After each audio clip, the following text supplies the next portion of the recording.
Hello, everyone, and welcome to the RealClearPolitics Takeaway for Tuesday, December 21st. I'm Tom Bevan, co-founder and president of RCP. And I'm Carl Cannon, Washington bureau chief, and it's deja vu all over again, Tom. Omicron is here, Carl. 73% of all cases in the United States, new cases in the United States, are, I guess, of the new variant. Biden is going to speak today to unveil new measures, including 500 million home testing kits that will be free and I guess mailed out to people. So here we are again, Carl. It looks like stuff is shutting down. Is that the right path to go on? When the president speaks today, Tom, it's going to be quite a contrast because on July 4th, he gave, what I called, and other people, his mission accomplished speech. And it was optimistic, but that optimism hasn't panned out. We're back where we were.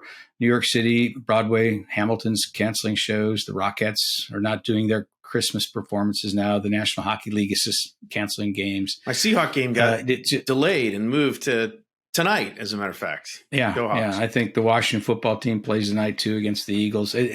Now, football fans are secretly, this is what they've wanted. I always thought if you ran for president and your platform was 7-day football, you'd carry a segment of the male vote. But in all seriousness, it's heartbreaking in a way because people are again having to choose between risking their health if they have loved ones who are in a vulnerable population, immunized, compromised, cancer patients, elderly, or spending Christmas alone. I mean, it is nothing about this that's good, Tom. It's very sad. And the president, we're going to hear the president. He's going to try and lead us out of this. But two things. Only take you so far. On the president's tone. Earlier this week, the president had given some remarks, or last week, I guess, saying basically that, if you're unvaccinated, you're in for a winter of death, severe illness and death, Carl. That was repeated by, one of his, which was communicated through the White House, I think, Twitter feed, saying basically like, if you're vaccinated, good job and you've done what you're supposed to do and we wish you the best, joy and comforting, good tidings to all. But if you're unvaccinated, you are going to be in for, a world of hurt and the hospitals that you're going to overwhelm. I mean, it was really aggressive language. The White House Chief of Staff, Ron Klain, someone tweeted about this language saying, what good is this? Who is this going to persuade? This is only going to divide the country. And Ron Klain tweeted, the truth is the truth. So the White House is taking a very sort of stern tone with the American people. Well, Tom, the truth of this variant, Omicron, is that here's who it hits: the vaccinated, the unvaccinated, the partially vaccinated.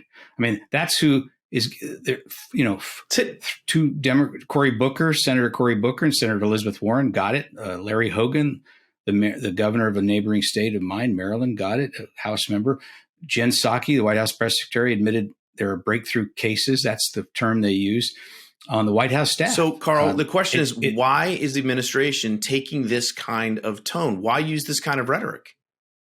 Well, my guess is Biden will be more universal in his approach today. What Anthony Fauci and the medical establishment is saying as of now, Tom, is that if you've had 2 shots, if you got Moderna or Pfizer and a booster, I guess the J&J shot was 1 shot, but if you got your booster, this is less serious. Your chances of dying or being hospitalized are much less. All I can say to that is I pray that that's true, because if it's not, we're going to have a much tougher year next year than we did this year. I mean, that's the early data, but this is very early. This thing is doubling every 2 days. It is, the health experts, Tom, if you listen carefully, they have to restrain themselves. They're marveling at this efficiency of this virus, and it's a grim efficiency, but this thing is spreading worldwide like a raging wildfire. And our hope is that if you're vaccinated, and we need to retire that phrase fully vaccinated, because as you pointed out last week, Tom, and you and I were talking, is there going to be a 4th shot needed? Probably. If coronavirus is now endemic in human populations, and that's what it seems to me, we may need vaccines the rest of our lives every year. And it may be a different vaccine as the virus mutates. So, Carl, you mentioned some of the NHL's postponed their season. It seems like people are still resistant to shutting down businesses, although some localities, New York City and whatever, have implemented vaccine passports and the like. But we are seeing delays, things that are shutting down. The question is, we have an op-ed on Real Clear Politics this morning, which is in the New York Times. Dr. Joseph Allen says, we learned our lesson last time. We must keep schools open. The incidents, and he details the numbers on Omicron, and as we know from COVID in general, kids very rarely get hospitalized, very rarely die from this disease, and yet we shut down schools for the better part of a year. And he's saying the cost of that policy will be felt with us for decades in terms of lost learning, lost socialization, depression, mental health issues, the like. So the question is, Carl, are we going to repeat that same mistake despite the data and the science in terms of, what we're going to do with the schools? Well, human beings are learning. This virus was unheard of 2 years ago, Tom. So, we haven't done as badly as it seems sometimes. We're learning more about it. But you said, children are not at great risk from this virus so far. But that, we could have another variant, another mutation. I think this is the balancing act. I've been talking about this now for 16 months between. But Carl, the future is unknown. We could have whatever. I'm just talking about dealing with the variant as we know it right now. Should we see? Are we going to shut down schools? I think it was I don't know the answer to that, but I don't know if we should. Well, we shouldn't. But I'll tell you. You mentioned this, the New York Times column. The Times has had some really good coverage in the last couple of weeks about the mental health crisis in this country, and opioid deaths are up. Now, why is that? Well, is it because people are lonely? Yeah. Is it because people who are drug addicted can't go to their meetings, couldn't go for much of 2021 to their meetings? Yes. So this is a balancing act between stopping the spread of a lethal pathogen and all the other activities that human beings need to survive, from going to putting 6-year-olds in school to 60-year-olds having cancer screenings. We are a social animal, human beings, and all these things we do. The Rockettes concert. Those are important things. These are socializing things. These are things that keep why people want to live, is they want to be with other people and share fellowship with them. It's a tough balancing act. All right, Carl. Let's switch topics really quick to Joe Manchin, Build Back Better. President Manchin announced on Sunday that he is a no vote. Obviously, in the intervening 48 hours, we've seen just, Democrats apoplectic. The White House Jen Psaki released a 700-word statement just blistering Manchin, calling him a liar. Ilhan Omar was on MSNBC saying he's full of bullshit.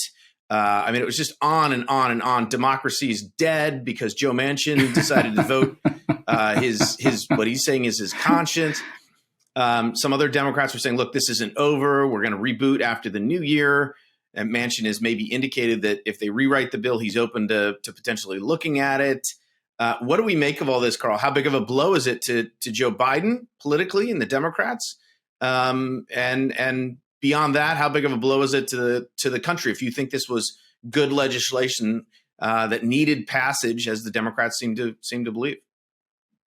Well, we could spend an hour on that topic, but let me give you a couple of thoughts. Go. Let me give you a couple of thoughts. The first is, in my view, Joe Manchin may have saved Joe Biden from, himself, or rather from the flank of his party that's demanding this and acting all angry. The media hasn't done a great job of explaining this, but this thing is not a $2 trillion bill. It's, 3 times that or 4 times that, because the Democrats, in order to meet Manchin's objections, his fiscal objections, played obvious gimmicks, just transparent tricks with the accounting, so that all the good stuff sunsets and in a year or two. Well, everyone knows that's not going to happen. So this is a very expensive piece of legislation, and we haven't covered that properly.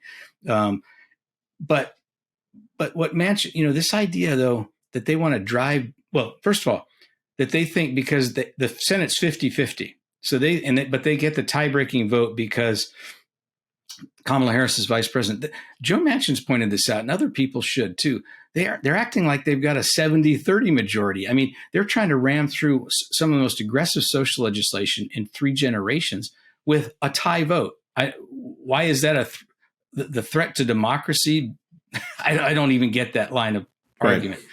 But the other thing is, why would driving Joe Manchin out of that party, which seems what some of them are trying to do? He's much more popular in West Virginia than Joe Biden is. He's representing his constituents, as best I can tell, quite well, quite accurately. He's reflecting what they believe in. If they drive him out of the party, they don't get any more judgeships. The Washington Post had a story last week. Biden's ahead of Trump on appointing judges. Do they not want those judges appointed? Because if this guy's in the Republican conference, they don't get those judges. They don't get a lot of other things. And to me, some of the, and maybe it's up to the president to rein in some of these voices. Bernie Sanders says Manchin should have the guts to go tell West Virginians, why he won't address climate change. Really? I mean, Bernie Sanders couldn't get elected in West Virginia. Joe Manchin probably couldn't get elected in Vermont. And mature people ought to be able to recognize that fact. It doesn't seem like that is the case, though. And clearly, I mean, if anyone's showing courage in this situation, it would be Joe Manchin sort of standing up to and taking the abuse that he's taking, right? The easy path would have been for him to go along, but he obviously took a different path, and we are where we are. Well, but that's an important point, Tom. What you'd expect at the very minimum is that the people disagree with Manchin on this legislation, and most of them are sincerely do disagree with him, that should acknowledge that this is a principled stance that he's taking. They should really acknowledge that, because if they don't, it doesn't seem like there's any basis to go forward. And if you remember the coverage of John McCain when he waited till the last, imagine if Joe Manchin had, instead of announcing it on a Sunday show, which apparently offended some Democrats, he went on Fox News and announced this. If he had waited till the last minute, the vote was at midnight. He walked up there. He waited until he was the last senator to vote and then gave it a thumbs down on the well of the Senate floor, like John McCain did with the Obamacare repeal, which he was hailed as a maverick and putting, country above party and all this stuff. Imagine how the Democrats would have responded if Joe Manchin had done that. Well, but imagine how the coverage is different this time than that time, too. That's a little bracing. Of course. But having said that, I thought what McCain did was great drama. I actually enjoyed the hell out of it. All right. We will leave it there for this morning. I'm Tom Bevan, co-founder president of RCP. And I'm Carl Cannon, Washington bureau chief. And this has been the Real Clear Politics Takeaway for Tuesday, December 21st, 2021.